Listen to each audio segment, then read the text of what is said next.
So, picking up where I left off, here we go. Here are the rules so that we can have a competition based around this. So, let me hide my face.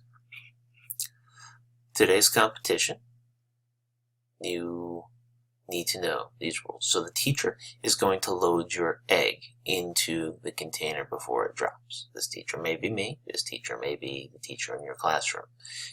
If your contraption is particularly confusing, or you have a special way you want your egg loaded in, be sure to write a little description of how you want that to happen on a piece of paper separate from your container so it can be done.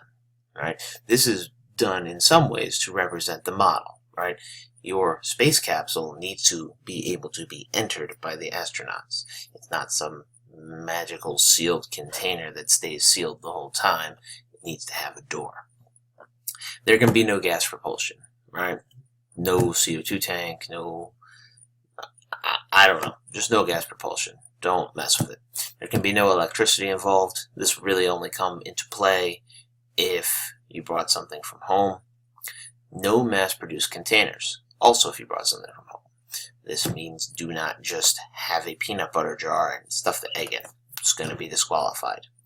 Last but not least, these rules aside, the teacher in your room and myself will be making judgments based on to decide what is fair. If you're not sure, ask us. We'll tell you. We're not out to get you, right? We want to have a good time. We don't want to cheat anybody. We want to have some fun. So, how is this going to be judged? So it's more than just surviving the fall. The more creative, the better. The smaller your contraption, the better. The cheaper your contraption, the better. And not just the egg needs to stay intact. So, why the smaller the better? The smaller the better because things you send up into space, right, need to be smaller to save cost of fuel to and from where they're going. The cheaper the better? Well, that's just the way the government works. That's the way contracts work. If you can accomplish the same task at half the price, you are going to get the business of someone who would need double the expense to make it done. I am sticking with the more than just the egg being intact because I feel like the egg is a good stand-in for a person, right? Because you can be full and intact and still not survive a fall. Astronauts whose insides are scrambled are no good. Those astronauts have died. So, not just the outer shell needs to be together, but once your container hits the ground, we are going to open up the egg and check the yolk to make sure that we haven't scrambled our astronauts. To make this all a bit more streamlined, fair, not subjective, here's the rubric where you'll actually be getting points. So, very, very standard rubric. We have, 7 categories, right? And first, information gathering.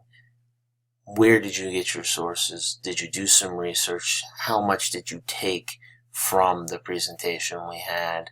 Is it a systematic approach? Did you test this particular thing a lot?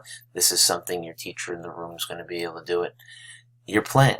The plan that you are going to get together for this, right? Because you're going to have to draw a plan.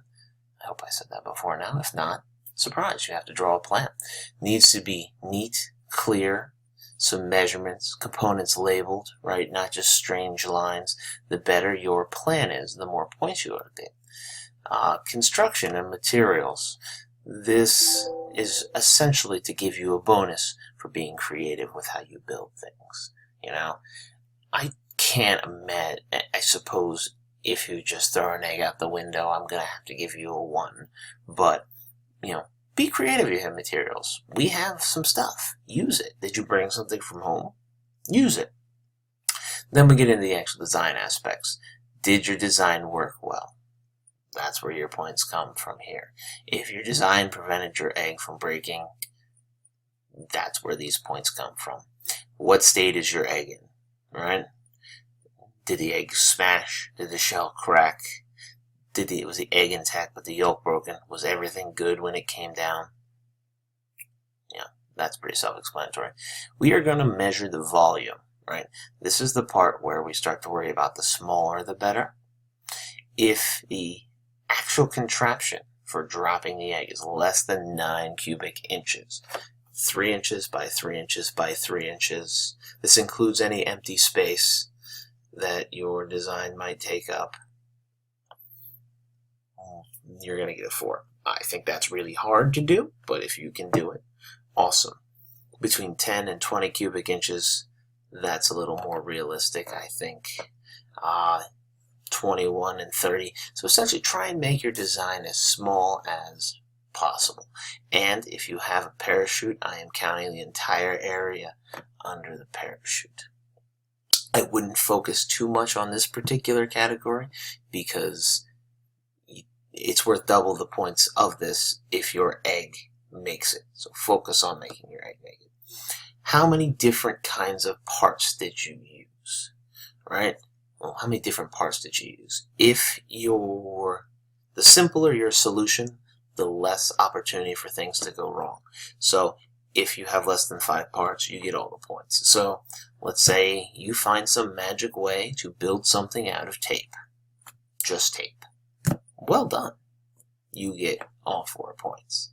If you add tape and, some plastic bag and some string, you're still good. So try and keep these simple. Don't get overly complicated throwing in a bunch of different kinds of materials, right? Keep it simple. Simple is probably going to be more successful. So, with this in mind, being our grading rubric, what's next? You are going to be put into groups of 2 or 3 by your teacher. Your teacher has instructions on how to do this. Within your partners, you then are going to design on a sheet of paper that should be in your room the lander you're going to be building. When you have designed it completely, bring it up to your teacher and get it approved. Once it's approved, you will get the materials to make your lander. Until then, or at that point, you will have until 10:15 to build and test your design within the classroom. At 10:15, we're going to head outside and start to test it. It'll take about 45 minutes to test each room individually. Then the winners from each room will get, I'll say 10 minutes to kind of regroup, prepare, and bring their stuff back up, and we will test the overall. At that point, hopefully anyone who didn't quite have a surviving egg will have an opportunity to clean up their activity, and we will go from there. I will be around to peek in. Feel free to ask for help from anyone, any teacher. Feel free to ask for help. This is about having fun. I will see you